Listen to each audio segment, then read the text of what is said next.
అదరగొట్టే కారం రంగు రుచి ఆచి కారం పొడి. ఐక్యరాజ్య సమితిపై నమ్మకం లేదు. అనేక దేశాల మధ్య ఉద్రిక్తతలను తగ్గించడంలో ఫెయిల్ అయింది. అమెరికానే అసలైన యుఎన్గా మారింది. ఇలాంటి ఎన్నో కామెంట్లు అమెరికా ప్రెసిడెంట్ ట్రంప్ నోటి నుంచి వినిపించాయి. రెండోసారి అధ్యక్ష పగ్గాలు చేపట్టిన నాటి నుంచి యునైటెడ్ నేషన్స్ తీరుని విమర్శిస్తున్న ట్రంప్ ఇప్పుడు ఏకంగా దానికి ఆల్టర్నేట్ ఆర్గనైజేషన్ ని తీసుకురానున్నారనే న్యూస్ వరల్డ్ వైడ్ కొత్త డిబేట్ కు దారితీసింది. ట్రంప్ చైర్మన్ గా బోర్డ్ ఆఫ్ పీస్ ఏర్పాటుకు అమెరికా సన్నాహాలు చేస్తుంది. అసలు Trump board of piece policy ఏంటి? అందులో చేరాలంటే ప్రాసెస్ ఏంటి?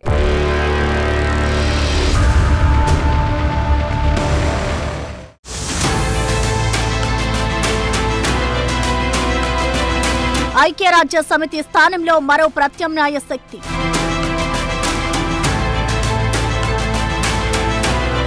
అంతర్జాతీయ రాజకీయాల్లో పెను మార్పులకు ట్రంప్.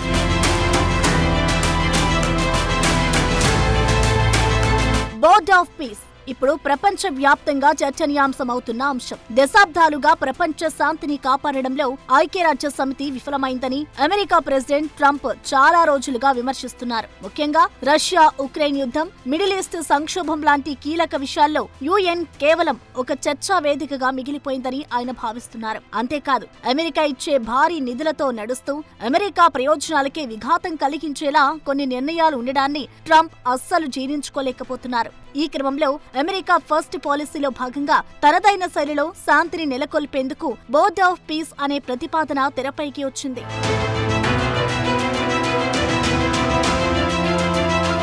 ప్రపంచవ్యాప్తంగా నెలకొన్న ఉద్రిక్తతలను పరిష్కరించడంలో ఐక్యరాజ్య సమితి ఘోరంగా విఫలమైందని ట్రంప్ చేసిన వ్యాఖ్యలు అప్పట్లో సంచలనంగా మారాయి. అనేక దేశాల మధ్య యుద్ధాలను ఆపడంలో, ప్రపంచ శాంతిని కాపాడడంలో యుఎన్ ప్రేక్షక పాత్రకే పరిమితమైందని ట్రంప్ విమర్శించారు. తానే వివిధ దేశాల మధ్య యుద్ధాలను ఆపానని, అంతర్జాతీయ వివాదాలను పరిష్కరించారని, ఇప్పుడు అమెరికానే అసలైన ఐక్యరాజ్య సమితిగా మారిందని చెప్పారు. యుఎన్ జనరల్ అసెంబ్లీ సమావేశంలోనూ ట్రంప్ ఇదే తరహాలో ఐక్యరాజ్య సమితి పనితీరుపై కామెంట్లు చేశారు.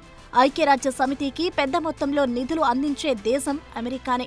అయితే ట్రంప్ అమెరికా ఫస్ట్ పాలసీ కారణంగా వరల్డ్ హెల్త్ ఆర్గనైజేషన్ లాంటి 31 యుఎన్ అనుబంధ సంస్థలకు ఇచ్చే నిధుల్లోనూ భారీగా కోత విధించింది అమెరికా. సంక్షోభ ప్రాంతాల్లో ఉన్న తమ శాంతి పరిరక్షణ దళాలను కూడా కుదించారు. ఈ దళాల బడ్జెట్ ని ఈ ఆర్థిక సంవత్సరంలో పూర్తిగా నిలిపివేసే ప్రతిపాదనలు కూడా ఉన్నాయి.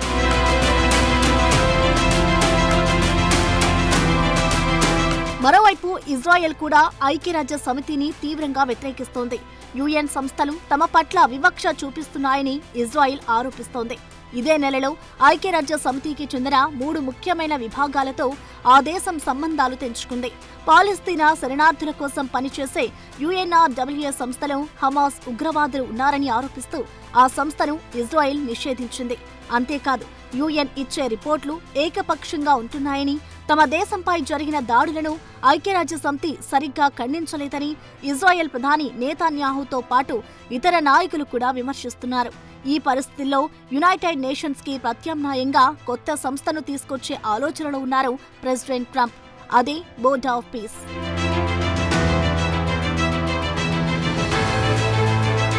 ప్రపంచ దేశాలు అమెరికాతో సామరస్యంగా ఉండేందుకు ప్రతిపాదిత బోర్డ్ ఆఫ్ పీస్ లో స్థానం కోసం $1 బిలియన్ ఎంట్రీ ఫీజుగా చెల్లించాల్సి ఉంటుందనే వార్తలు చక్కర్లు కొడుతున్నాయి. ఇదే సమయంలో అనేక మంది విమర్శకులు ట్రంప్ శాంతి బోర్డ్ ఐక్యరాజ్య సమితికి ప్రత్యామ్నాయం అని అభిప్రాయపడుతున్నారు. డ్రాఫ్ట్ ప్రకారం బోర్డ్ ఆఫ్ పీస్ కి ప్రెసిడెంట్ ట్రంప్ చైర్మన్ గా వ్యవహరిస్తున్నారు. ప్రతి సభ్య దేశం చార్టర్ అమల్లోకి వచ్చినప్పటి నుంచి 3 ఏళ్ల కంటే ఎక్కువ కాలం ఇందులో ఉండదు. ఆ తర్వాత సభ్యత్వం పునరుద్ధరించాలా వద్దా అనేది పూర్తిగా చైర్మన్ నిర్ణయానికి లోబడి ఉంటుంది. అంతేకాదు, సభ్యులుగా ఏ దేశాలను ఆహ్వానించాలనేది కూడా ట్రంప్ ఒక్కరే డిసైడ్ చేస్తారు. అయితే నిర్ణయాలు మాత్రం మెజారిటీ ఆధారంగా తీసుకుంటారు. ప్రతి సభ్య దేశానికి ఒక ఓటు ఉంటుంది, కానీ ఆ నిర్ణయాలకు చైర్మన్ ఆమోదం తప్పనిసరి. చార్టర్ అమల్లోకి వచ్చినప్పటి నుంచి మొదటి సంవత్సరంలోపు పీస్ బోర్డుకు $1 బిలియన్ కంటే ఎక్కువ నిధులు అందించే సభ్య దేశాలకు ఈ 3 ఏళ్ల సభ్యత్వం పదం వర్తించుదని డ్రాఫ్ట్లో తెలిపారు. ట్రంప్ చాలా కాలంగా ఐక్యరాజ్య సమితిపై చేస్తున్న విమర్శలకు కొనసాగింపుగానే యుఎన్ కి ప్రత్యామ్నాయాన్ని సృష్టించేందుకు ప్రయత్నిస్తున్నారని కొందరు విమర్శకులు ఆందోళన చెందుతున్నారు.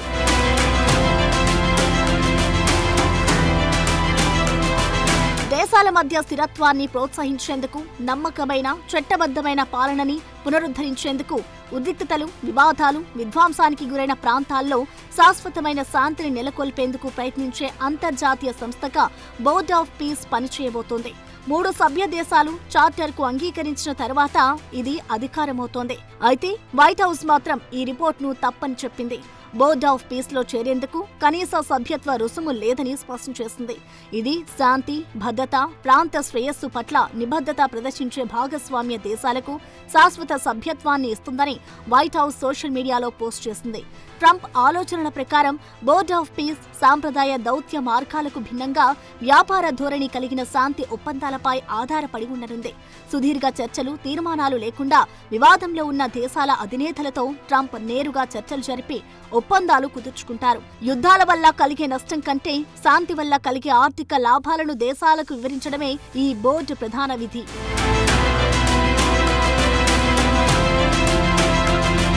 బోర్డ్ ఆఫ్ పీస్లో అమెరికా మాటే శాసనం. ఐక్యరాజ్య సమితిలో వీటో అధికారంలో ఉండవు.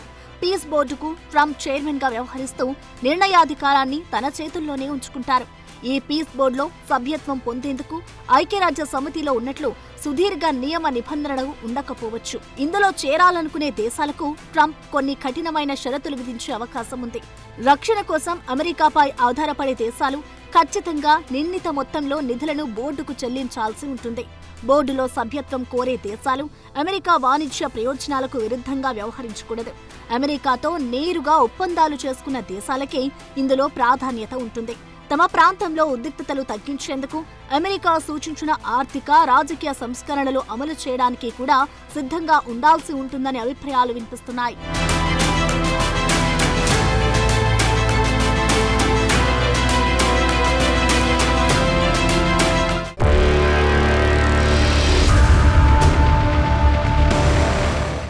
యునైటెడ్ నేషన్స్ ఆర్గనైజేషన్ పట్ల అమెరికా, ఇజ్రాయెల్ ముందు నుంచి కఠినమైన విమర్శనాత్మక వైఖరిని చూపుతున్నాయి. ఇప్పుడైతే బహిరంగంగానే యుఎన్ తీరుని తప్పుపడుతున్నాయి. ఆ సంస్థ ముఖ్య విభాగాలతో సంబంధాలు తెంచుకోవటం, నిధుల్లో కోత విధించడం లాంటివి చేస్తున్నాయి. ఈ పరిస్థితుల్లో ఐక్యరాజ్య సమితికి ప్రత్యామ్నాయంగా అమెరికా బోర్డ్ ఆఫ్ పీస్ లాంటి కొత్త సంస్థ ఏర్పాటుకు సిద్ధమైంది. శాంతి చర్చల్లో క్రమంగా ఐరాస పాత్రను తగ్గించి తన పర్యవేక్షణలో ఉండేలా అమెరికా ప్లాన్ చేస్తుంది. అయితే ట్రంప్ ని నమ్మి సరికొత్త పీస్ బోర్డునే చేరే దేశాలేవి? అమెరికా అడుగులపై యుఎన్ ఎలా స్పందిస్తుంది?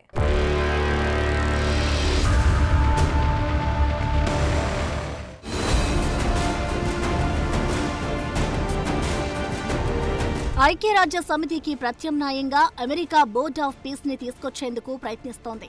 ఇందులో సభ్యత్వం కోసం ఏ దేశమైనా సుమారు 8,300 కోట్ల నిధులు సమకూర్చాలనే ప్రతిపాదన చర్చనీయాంశమైంది. 2024-25 నాటి మధ్యప్రాచ్య పరిణామాల తర్వాత యుఎన్లోని కొన్ని విభాగాలు ఇజ్రాయెల్ పట్ల వివక్ష చూపుతున్నాయని, ఉగ్రవాద సంస్థలకు పరోక్షంగా సహకరిస్తున్నాయని అమెరికా బాహటంగానే విమర్శిస్తోంది.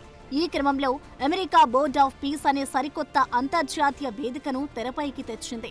ఇది గాజా పునర్నిర్మాణం, శాంతి చర్చల్లో యుఎన్ పాత్రని తగ్గించి తన పర్యవేక్షణలో ఉండేలా అమెరికా ప్లాన్ చేస్తోంది. అంతేకాదు, యుఎన్ తీర్మానాలు దేశాల అంతర్గత భద్రత, సార్వభౌమాధికారంలో జోక్యం చేసుకుంటున్నాయని అమెరికా భావిస్తోంది. ఐక్యరాజ్య సమితి అనుబంధ సంస్థలో అవినీతి, జవాబుదారీతనం లేదని అమెరికా, ఇజ్రాయెల్ ఆరోపిస్తున్నాయి. వీటన్నిటికీ మించి ఈ రెండు దేశాలు యునైటెడ్ నేషన్స్ ని నిష్పక్షపాత సంస్థగా చూడడం లేదు. అందుకోసమే యుఎన్ నుంచి బయటకు వచ్చేందుకు, దాని ప్రాధాన్యతని తగ్గించేందుకు ప్రయత్నిస్తున్నాయనే వాదనలు వినిపిస్తున్నాయి.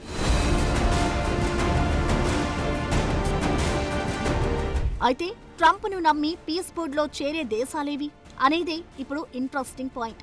అమెరికా ప్రతిపాదించిన ఈ కొత్త బోర్డులో చేరేందుకు ఇప్పటికే కొన్ని దేశాలు ఆసక్తి చూపుతున్నట్లు రిపోర్టులు తెలుపుతున్నాయి.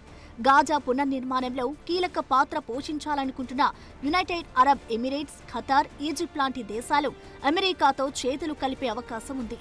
ఉక్రెయిన్ సంక్షోభం పైన ఈ బోర్డు దృష్టి పెట్టనుందనే ప్రచారం బ్రిటన్, ఇటలీ, జర్మనీ లాంటి దేశాలు కూడా కొంత ఆలోచించే అవకాశం ఉంది. లాటిన్ అమెరికా దేశాలైన అర్జెంటీనా ఇప్పటికే ట్రంప్ విధానాలకు మద్దతుగా నిలుస్తోంది. రష్యా, చైనా లాంటి దేశాలు బోర్డ్ ఆఫ్ పీస్ ని అమెరికా ఆధిపత్య సంస్థగా పరిగణిస్తూ దూరంగా ఉండే అవకాశం ఉంది. ప్రెసిడెంట్ ట్రంప్ తీరుతో ఐక్యరాజ్య సమితి అతి పెద్ద సంక్షోభాన్ని ఎదుర్కొంటుందనే చెప్పాలి. ఇప్పటికే యుఎన్ కి ఇచ్చే నిధుల్లో అమెరికా 10% కోత విధించింది. పాలస్తీనా శరణార్థుల సంస్థ లాంటి విభాగాలకు నిధులు పూర్తిగా నిలిపివేసింది. ఇండియా కూడా చాలా ఏళ్లుగా ఐక్యరాజ్య సమితిలో సంస్కరణలను కోరుకుంటోంది. అమెరికా ప్రతిపాదించే బోర్డులో భారత్ చేరితే మధ్యప్రాచ్యంలో మనకున్న ప్రాబల్యాన్ని పెంచుతుంది. కానీ యుఎన్ని కాదని పూర్తిగా అమెరికా గుప్పిట్లో ఉండే సంస్థలో భారత్ చేరే అవకాశం లేదంటున్నారు. అమెరికా గనక బోర్డ్ ఆఫ్ పీస్ సంస్థని ఏర్పాటు చేస్తే అంతర్జాతీయ రాజకీయాల్లో పెను మార్పులు వస్తాయి. మొదటిగా ఐక్యరాజ్య సమితి ప్రాముఖ్యత తగ్గిపోతోంది. నిధుల కోతతో యుఎన్ ఉనికి ప్రమాదంలో పడుతోంది. కొత్త కూటములు కూడా పుట్టుకొచ్చే అవకాశాలున్నాయి. అమెరికాకు సన్నిహితంగా ఉండే దేశాలు ఓవైపు, చైనా, రష్యా లాంటి దేశాలు మరోవైపు చీలిపోయే ప్రమాదం ఉంది. ట్రంప్ తన స్టైల్లో త్వరితగతిన పరిష్కారాలు చూపడం మొదలు పెడితే ఎప్పటి నుంచో కొనసాగుతున్న వివాదాలు త్వరగా సమసిపోయే అవకాశం ఉంది.